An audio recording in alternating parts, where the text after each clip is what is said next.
What up, YouTube Live? How's it going, everybody?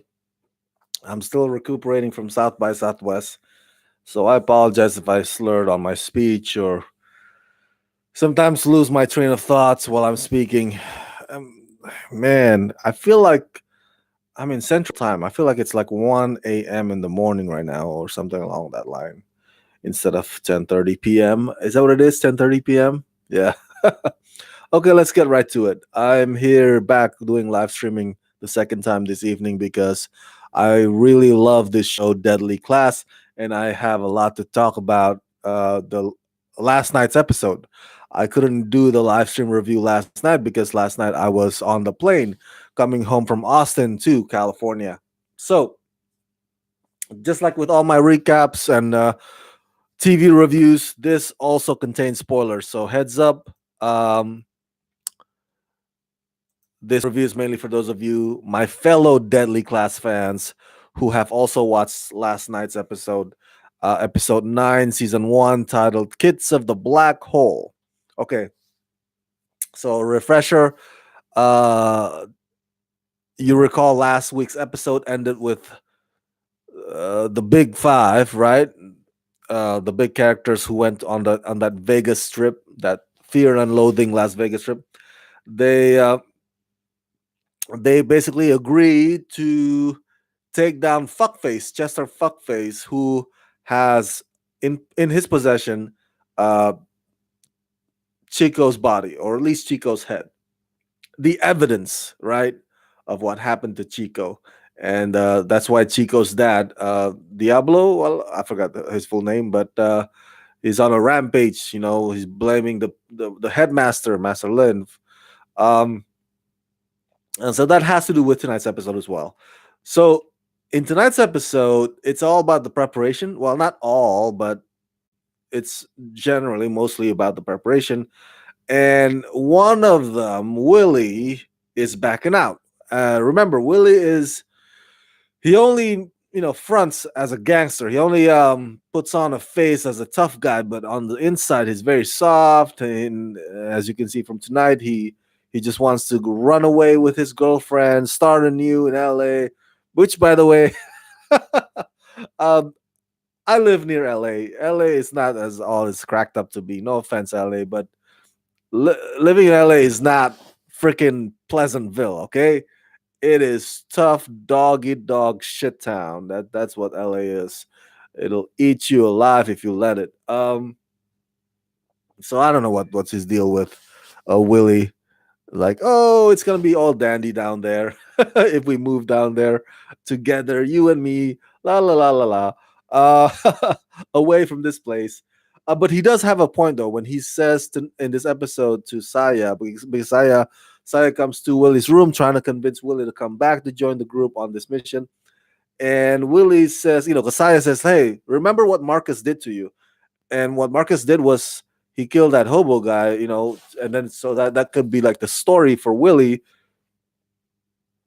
to use to tell to everybody that, oh, I killed a guy, I killed a homeless guy. But Willie's right in that the first shot was, or the first hit, I should say, was yeah, maybe for him, but maybe for Willie. But the second one is just something personal. Um, does the play? I guess that begs the question, and I want to ask you this question: does the place, the board, the boarding school, that whole building and everything that it stands for, does that change Marcus, Saya, Maria, uh, Liam, Lex, and even Willie? I think to a certain degree, but for some of the characters, like for example, Brandy and some other guys, they and Chico also is another example. They've made up their choice even before coming to the school, so the school doesn't change them. If anything, it magnifies who they already are. Do you get what I'm saying? Um, but as far as the key characters, yeah, I guess the place does. affect them in one way or another, especially in terms of relationships. But as far as individuality and how you take life for granted, or how one can kill another or take another life so easily, um, I think that inherently lies within whether or not that person, he or she, has it within him or her already. Um, so the changes, to me, to answer that question, and to before we move on to the next topic, uh, I don't think the place changes the person to the significant degree that Will has in mind. Um, I think I agree mostly with Saya in that, hey, this is your family, Willie. I mean, like, you can try to play house with that girl, in down south, or going down south with her and start anew, but eventually you're gonna be missing these guys, because these are the guys who'll have your back. Now, moving on to the next thing on my note here, I want to make a comment before we end with the gruesome part, regarding Master Lin's family. Um, so they buy these explosives. So it's supposed to be the Vegas Strip crew, right? But because Willie's out and they have to find explosives, they go to Petra and Lex, and they reluctantly say yes. But I'm actually glad that they agree. I'm actually glad that those two actually join up, because those characters, those two, are funny, not just like from last week's threesome episode. Um, Lex in particular, man. Oh my god, he's so, what's the word I'm looking for here? Pessimistic, um, not easy to convince. Um, I don't know if he's reliable, but obviously in tonight's episode he did get those explosives. So, but I would not put all my faith in Lex all the freaking time, right? Because we just don't know when he might bail out on you, or flake on you. But Petra, I'm in with Petra all the way, man.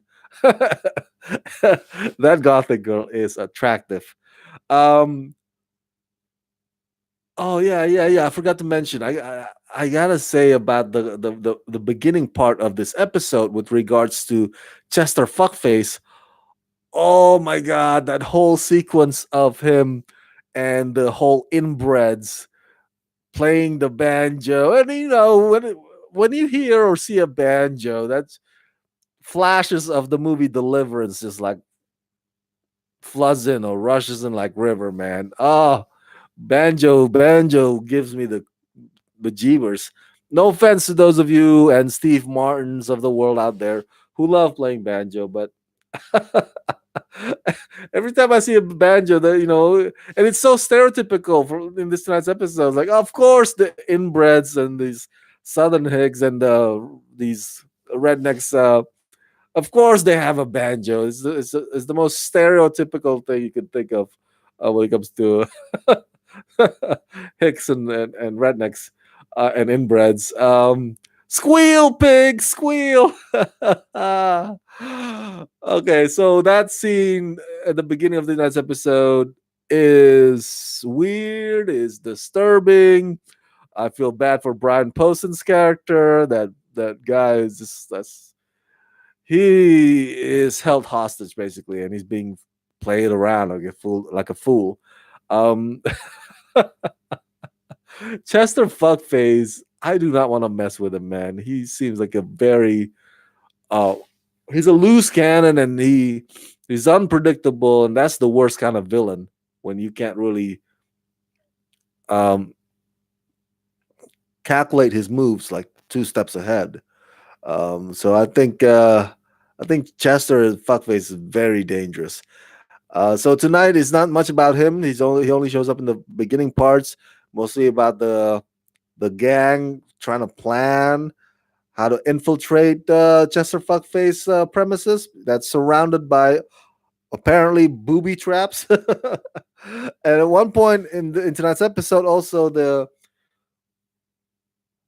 relationship between, or the fling between Saya and Marcus gets even more complicated. They have sex, and of course Marcus has a or is in a relationship with Maria, and that's not gonna rub well with Maria. So my theory is in next week's episode, when they do exact their plan on fuckface, that it would not go as planned. That would not go well, mainly because of this mistrust and suspicion, and yeah, between Maria and Saya.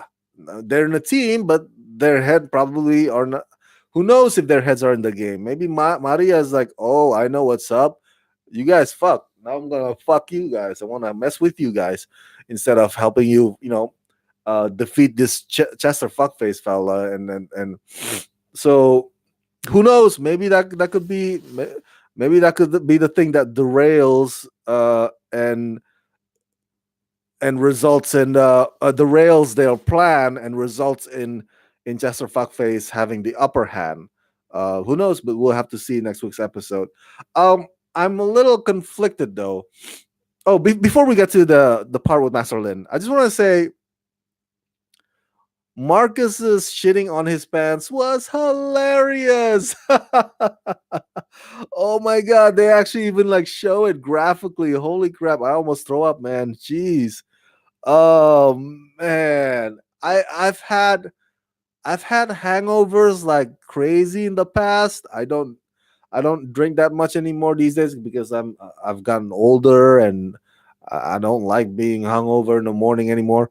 But when I was younger, in my 20s, um, I remember like a friend of mine told me like, "Hey, dude, last night when you were like shit faced and wasted like hell, you peed on the couch." I was like, "Holy crap, I peed on the couch." And that was like probably just like just a few glasses of vodka. Like, anyway, so that's the worst that I've ever done. Luckily I've never shat my pants while drunk or during hungover, but I don't know, Marcus shitting his pants. I mean, is that a symptom of, or like an effect of result of hangover? Because I don't think so. But maybe you can, maybe you have different experience than mine. Maybe you say, "Hey, Rama, I was hungover once and I did shit my pants." Anyway, but that sequence was done in the most comical way and graphic way. Like they got these explosives in the back. I'm like worried, like, oh my god, the store is full of kids. One of them even like keeps yelling at Marcus, "Hey, draw me a freaking a Wolverine." Whatever, what characters did he say he wanted Marcus to draw? I think it's Sabretooth and Wolverine. So yeah, it's just wacky and cuckoo, that whole sequence. I'm glad the explosives did not like kaboom, because then there won't be season finale, which will happen next week, by the way. uh Guys, please go check out Deadly Class. I want everybody in the world to watch this show. Well, selfishly, because I want the show to get renewed for second season. So please give Deadly Class some love, and go check out my interview with Deadly Class actor Mitchell Duval, who plays Chico. I interviewed him a couple of weeks ago. So go watch my video interview with Mitchell, who plays Chico, right here on Ramascreen YouTube channel. Okay, so the last point, Master Lin asks Saya to look after his house from the distance, because Master Lin suspects that Chico's dad will threaten his family, and that Master Gao, um, his sister, will tell Chico's dad where he keeps his wife and kid. Because remember, the whole world To the whole world, Master Lin's wife and kid already died, but that's a lie. That's a secret. And tonight's episode, we also see the animation style backstory of Master Gao when she got sent away, and so there's this friction between her and her brother Master Lin, and I guess it has to do with power. She feels that Master Lin is not doing a good job as headmaster, and that he is indirectly responsible for Chico's disappearance. They don't know yet if Chico's dead. Yeah, they haven't found the body. Of course, Marcus and the friends know where Chico is. So that leads to the conflict that happens at Master Gao's place. I was really, really surprised. I had no idea that Victor and Brandy would turn on Master Gao. I thought that they, gave their pledge of loyalty, but apparently there's something happened behind the scenes that made them back the wrong, not the wrong horse, back a different horse. Which is why Brandy asked, like, "Hey, did we back the wrong horse?" Victor says, "Nate." Um, so that's a surprise. Is like the fight scene. I think as good as it is, it was not enough. I felt we could. They cut to the whole Marcus thing. Like they should have showed us the fight scene in that. I guess you could say temple. With the against the people that are holding up the furniture and the books, whatever, right?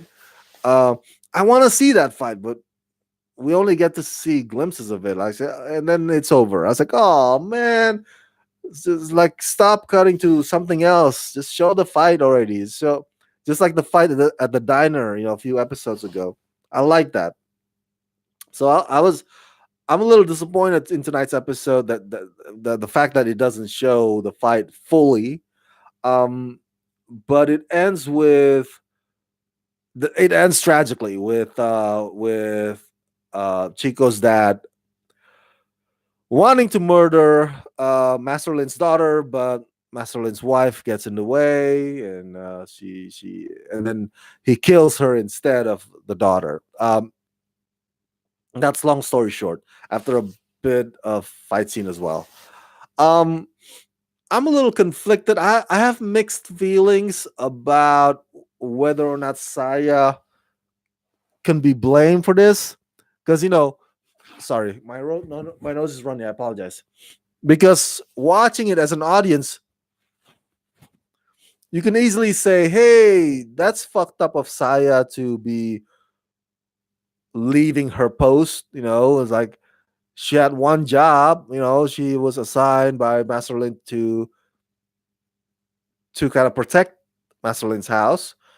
But instead she chooses to leave and joins the crew's plan, right? Their initial plan against Chester Fuckface.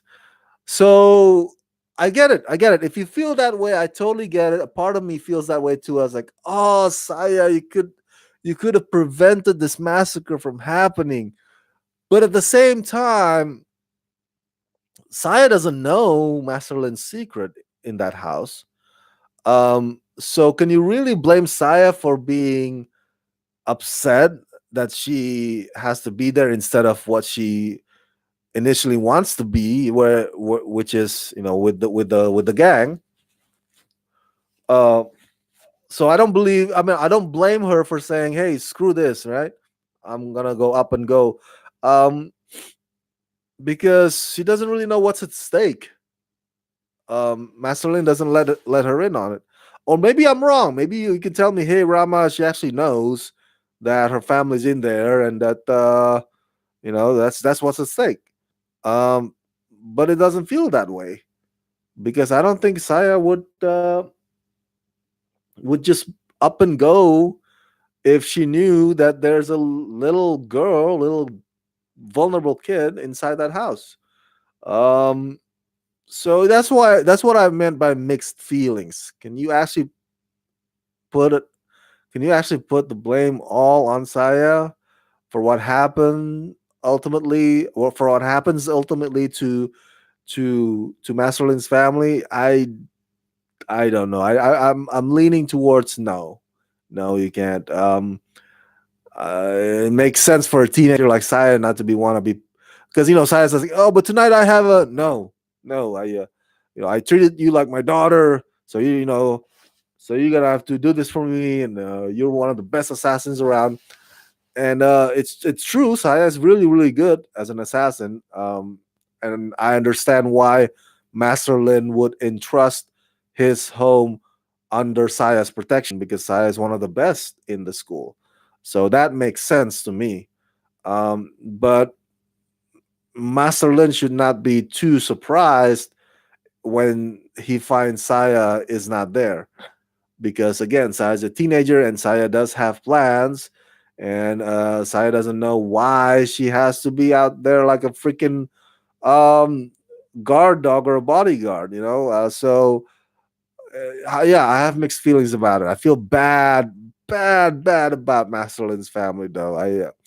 But but I can't totally blame Saya for leaving. So yeah, man,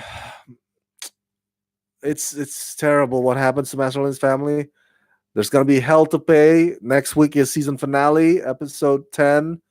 There's gonna be hell to pay between Master Lin and Master Gao, his own sister, and There's gonna be hell to pay between Marcus and Marcus's gang, and Chester Fuckface, between Marcus and Chester Fuckface. The collision, the collide will happen next week's Wednesday, and also, last note, in tonight's episode, Willie see somebody in trouble in the gas station, and he doesn't do shit. I thought for a moment that the episode would end with Willie, light bulb turns on, and Willie's like, "Oh my god, I made a mistake. Sorry, babe. I gotta go back to my friends and help them out." I thought that the episode would end that way, but apparently not. It carries over to next week episode, because he doesn't end up helping the guy in the gas station. He actually ends up leaving with his girl out of town. Um, so we'll see whether or not Willie makes a surprise appearance at Chester Fuckface place and ends up helping Marcus and the gang. But I doubt it. I think um, I never read the comic books, but I think I'm gonna put my money on between Chester Fuckface and Marcus. I think it's gonna be a draw, or something will happen right before Marcus kills Chester Fuckface. Something will happen that makes Chester Fuckface, kind of have his getaway. Like he escapes. Um, Between Master Lin and Master Gao and Chico's dad, will there be a further bloodshed between those three? I don't know. I don't know. The bigger question is, will Chico's dad find out exactly, like in details, what happened to his son? Um, yeah, it's all gonna go down in episode 10 next week's Wednesday, and we'll leave it to the writers to surprise us. And until then, share your thoughts about my review, or tonight's or last night's Deadly Class season 1 episode 9. If you've seen it too, what do you think about it? Do you like it? Do you not like it? And why? Share your thoughts in the comment section below. And as always, subscribe to my channel. Subscribe, and press that like button and ring that bell. And if you can help support this channel, please do so at patreon.com/ramascreen. Oh my God, my eyes are feeling heavy right now. I can barely open them. Oh, I'm so tired. All right, good night, you guys. I'm gonna crash now. Let's wrap this.